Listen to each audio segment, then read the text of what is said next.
guys, welcome back.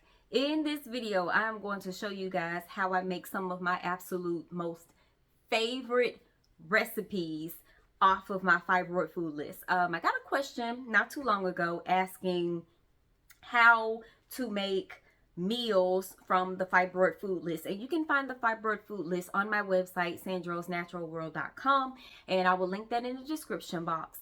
But the fibroid food list that I have on there, it's free, so you can just go on there and download that list, and that list includes a list of food that is very, very good for women who are struggling with fibroids, whether it's heavy bleeding. It doesn't matter if you have fibroids, if you're a woman, even if you're a man, it's a great food list for everyone. But of course, if you have fibroids, it's the food list that I ate from when I was struggling with fibroids. It's not an all-inclusive list, but the list is pretty vast. So you have a good choice of things from the list to choose from to eat. So from that list, I'm going to take the items off of that list and turn them into a meal. Easy peasy. I promise it's not as hard as you might think it is. So without further ado, I'm gonna go ahead and get right into preparing some of these meals. So the first meal we're gonna make is this fried cauliflower. I love fried cauliflower. Cauliflower is indeed on the fibroid food list on my website, and it's included on there because this cruciferous vegetable helps to prevent estrogen dominance. So just take a head of cauliflower and just chop it into chunks. Chunks do not have to be perfect. Next, add 1/4 cup of quinoa flour to a bowl. Quinoa has a wonderful effect in keeping the uterus healthy. Since it's a healthy whole grain, it helps in releasing excess estrogen out of the body. Next up, we're going to add some arrowroot. Arrowroot is a gluten-free, healthier alternative to cornstarch.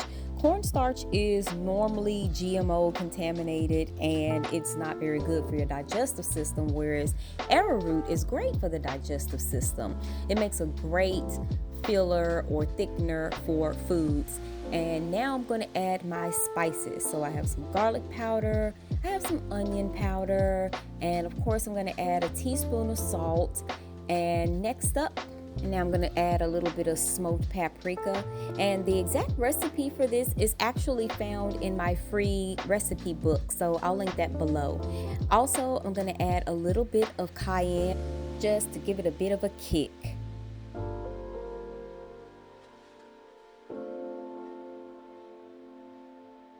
Okay, so now just add the nut milk of your choice.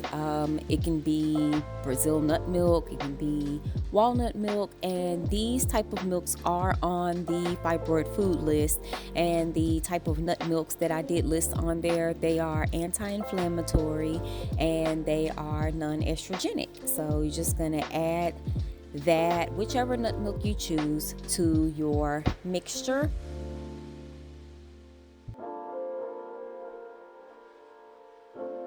And you just give it a stir, make sure that everything's stirred up and is nice and smooth. All right, now it's time to dip these babies. So you just simply take your cauliflower chunks and just toss them in the dipping sauce. So you just make sure you're gonna coat the cauliflower really well, and then we'll move on to the next step.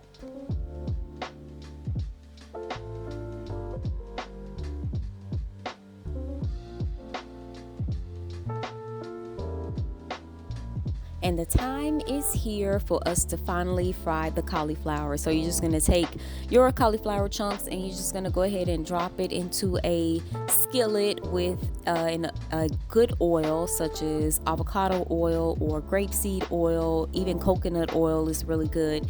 I'm using grapeseed oil because it doesn't really have a taste, and yet it's a great oil to cook your food in high heat or fry your food in high heat. And so you're just gonna take a fork or tongs or whatever utensil of your choosing and just cook each side of the cauliflower until they're golden brown, such as what I'm doing here. Usually about 3 to 5 minutes on each side.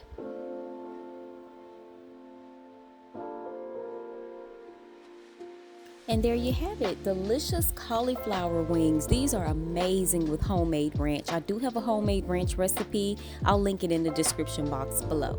Next up is my most popular recipe, and that is jackfruit tacos. I love this recipe. They may not look beautiful, but let me tell you, they are delicious.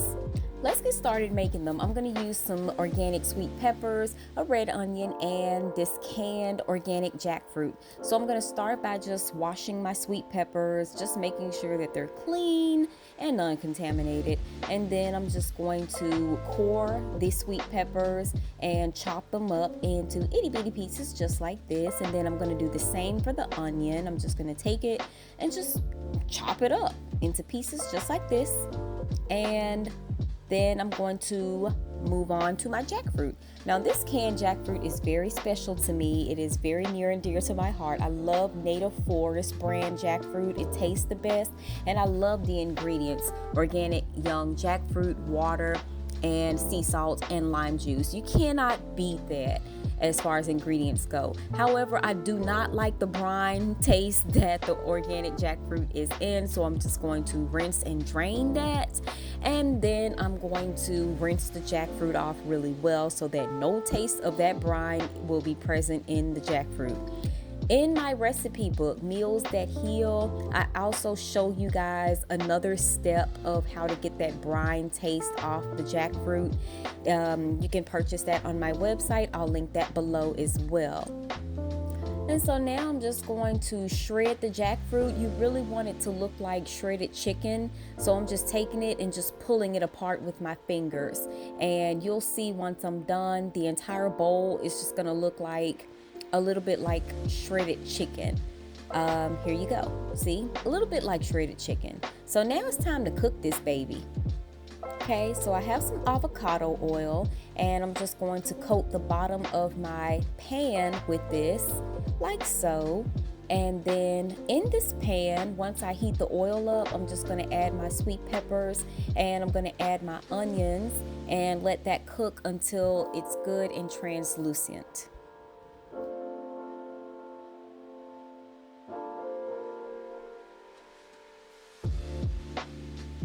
Now I also season my veggies, so I'm just going to use a little bit of sea salt just to give it a little bit more of a flavor.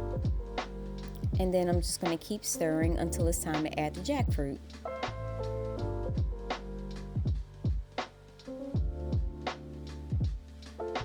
Okay, now it's time to add the jackfruit. So I'm just gonna go ahead and dump this jackfruit on in the frying pan along with my veggies, and I'm gonna add my spices. So I had my smoked paprika, my garlic powder, my onion powder,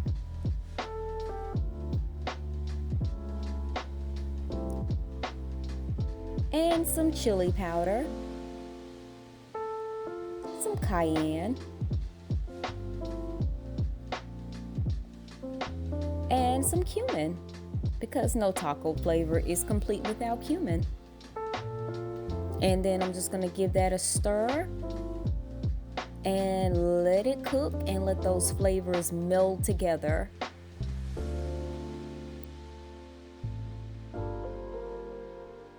I can't resist tasting it. And you can also find this exact recipe in my electric food cookbook. It's free. I will link it below. And I found myself adding just a little bit more oil just to help my jackfruit cook a little bit better.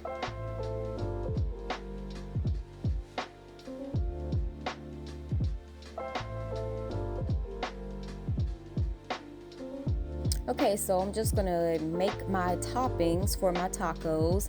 Of course, I have some tomatoes, and I'm just going to core it, the really juicy part of the tomatoes. I don't want that on top of my jackfruit, so I'm just gonna core the tomatoes and take out the middle and just chop it up. And then I'm going to top it with an avocado as well, some avocado chunks. Do not knock it until you tried it. It is scrumptious, trust me. You have to have avocado on top of this taco, okay? It just completes the taco. And of course, some shredded organic romaine lettuce. No taco's complete without it. And I'm going to be using these blue corn taco shells. I love, love, love these things. I love them because the ingredients really aren't bad. I can actually pronounce the ingredients and I know what they are. So I'm just going to take my tacos and put them on my baking sheet. And then I'm going to bake them in the oven for no longer than 6 minutes. So now it's time to fill my tacos. I'm just going to take some of that jackfruit and spread it on in there. Just put it all in my tacos. I wish I had a taco stand. I'm really going to have to invest in one of those things. But as of right now, I have to do what I have to do. So I'm just going to put my jackfruit inside of my tacos. And I'm going to add my shredded lettuce. So my toppings, tomatoes, and my yum avocado. Oh my goodness, I can't wait to eat this. Now this is my special topping. I don't have taco sauce. I do have taco sauce, but I don't want taco sauce, so I just added some of my ranch dressing, and I'll link that in the description below. I'm adding some cheese to hubby's, and I'm also adding some of the regular taco sauce to his because, well, that's how he wants his taco. And so I probably should have added the sauce on first, then put the cheese on top, but it's okay. It's all going down the same place, right? Anyway, here you are. These are so delicious, you guys. I promise when you make these, make them for a group of your friends. They are going to fall in love. Last but certainly not least, I promise you, this pasta is divine. This veggie pasta is so good, and it has some awesome ingredients that'll help you lose weight and help you with fibroids. So let's get started. So in a pot, I'm just going to boil my pasta. I have some distilled water. Please don't use tap water, you guys. I promise the pasta is going to soak up that water, and if you use tap water, you're going to taste nothing but tap, and it's just going to throw the whole pasta dish off. So distilled water, and then I'm adding a little bit of grapeseed oil just to keep the pasta from sticking together. And then I'm going to add a little bit of salt to my water as well, just to season it up a little bit so that my pasta can absorb some of that, that flavor.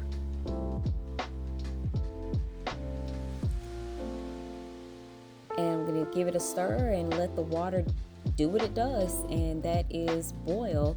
So I'm just going to heat it up and let it boil. And in a separate skillet, I'm going to add my grapeseed oil because I'm going to start my pasta off very similarly to the way I did my jackfruit, except with this, I have mushrooms. I adore mushrooms. If you are one of those people who do not like mushrooms, I don't know what you're going to do when you go vegan, if this is what you want to do to heal from fibroids. But mushrooms, you have to give them a chance. Anyway, so I'm going to have my ride or die, my sweet peppers, and just like I did with the jackfruit, I'm going to core it and chop them up.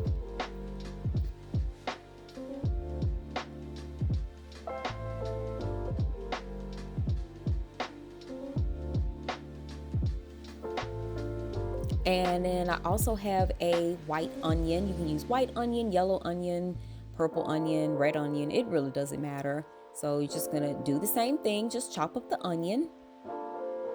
And then we're going to cook these babies. So I have some vegan butter for this. I use Earth Balance. I adore that vegan butter. It's so good. But if you don't have to use the Earth Balance butter if you don't want to.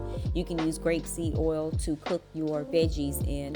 I just like the vegan butter because it gives it a savory, comforting taste. So I'm just going to cook my veggies in the vegan butter, and I'm also going to season my veggies as well because, you have to season your veggies. So I'm going to season it with some garlic powder. Well, this is onion powder.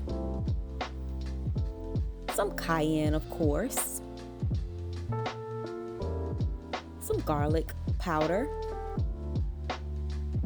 And then I'm just gonna stir it all together and let those veggies just do what they do, cook until they're translucent. And then I'm going to go ahead and add my mushrooms. I add the mushrooms last because it takes a while for the peppers and the onions to cook, and it doesn't really take that long for the mushrooms to cook at all. So I used about 1 pound or 1 large pack of mushrooms for this recipe, and it makes a world of a difference. This recipe is so good with these mushrooms. I'm using Baby Bella mushrooms, but of course you can use pretty much any mushroom of your choosing.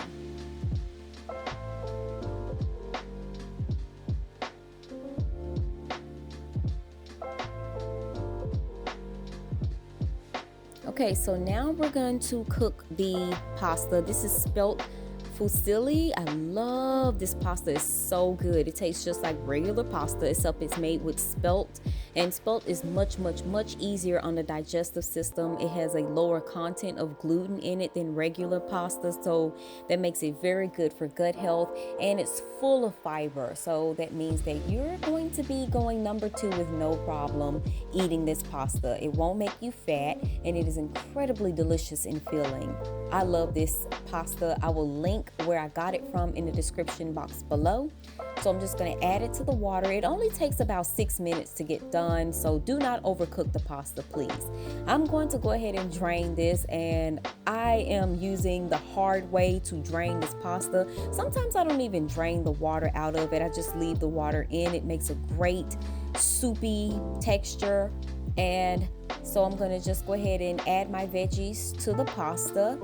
Oh my God, I want some now. I'm sitting here looking at it as I'm making it. It's so delicious.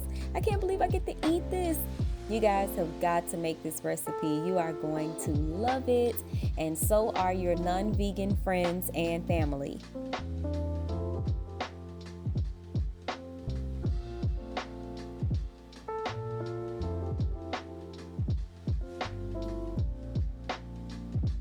So I was going to end the video here, but there are some other foods that help fight fibroids that I really wanted to share with you guys. You'll notice that my thumb is extremely purple.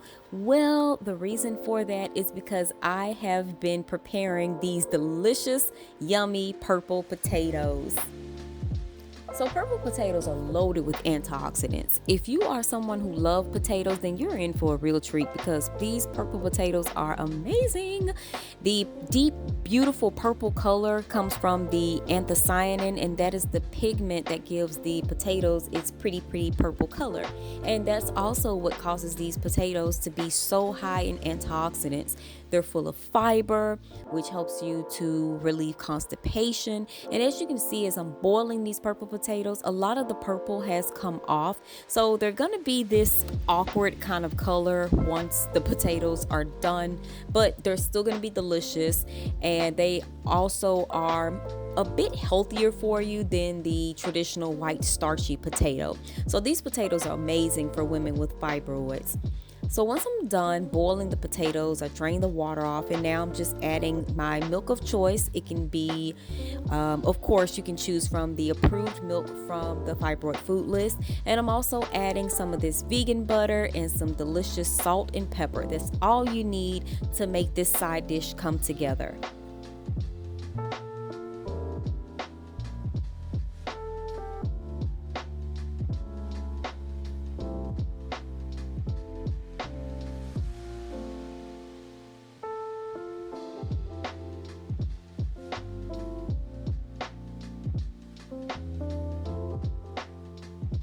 See, a lot of the purple has worn off, and so now it's left with this awkward grayish like color. But do not let the color and the appearance fool you. It tastes just like any regular potato, except it's much healthier for you, and it is so delicious. You must give it a try. If you're someone struggling with fibroids, you have to incorporate this delicious potato into your diet.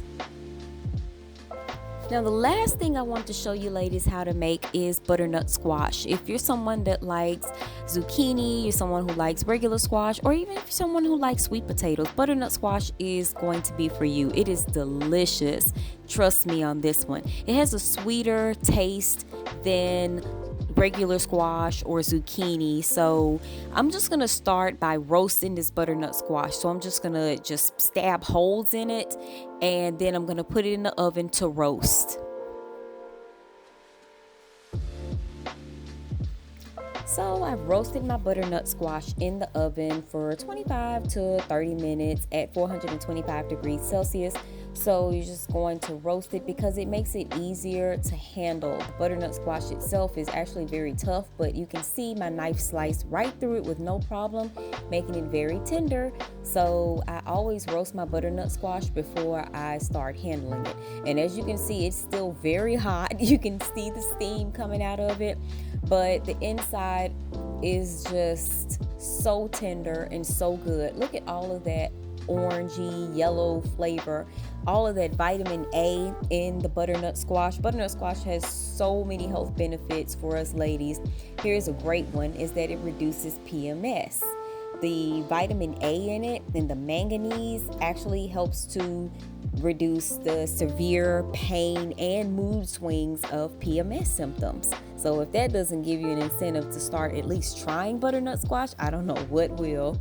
So here I'm just scooping out the seeds of the butternut squash, and then I'm just going to chop the whole thing into chunks.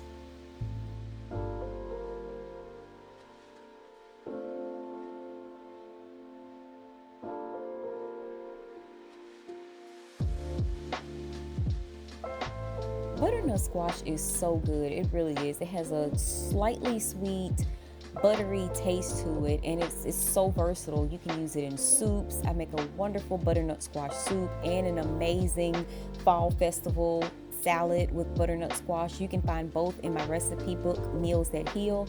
But for this recipe, I'm just going to cook it twice. So in a skillet, I have some coconut oil, and I'm going to take my newly chunked butternut squash and just put it in my coconut oil and just cook it again.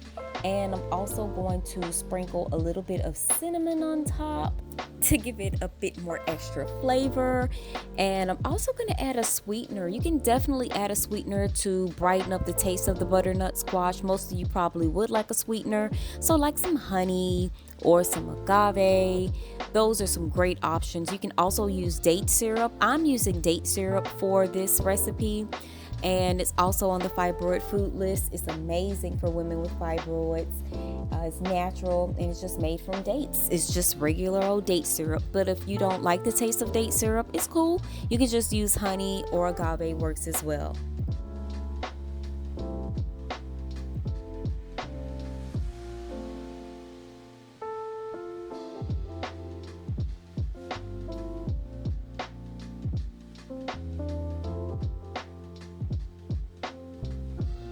And there you have it, you guys. This is butternut squash. It makes a great side dish to cabbage, to any type of legume that is on the fibroid food list. I hope you guys give it a try, and I know that you're going to love it. It's great for us women with reproductive concerns, so just give it a try.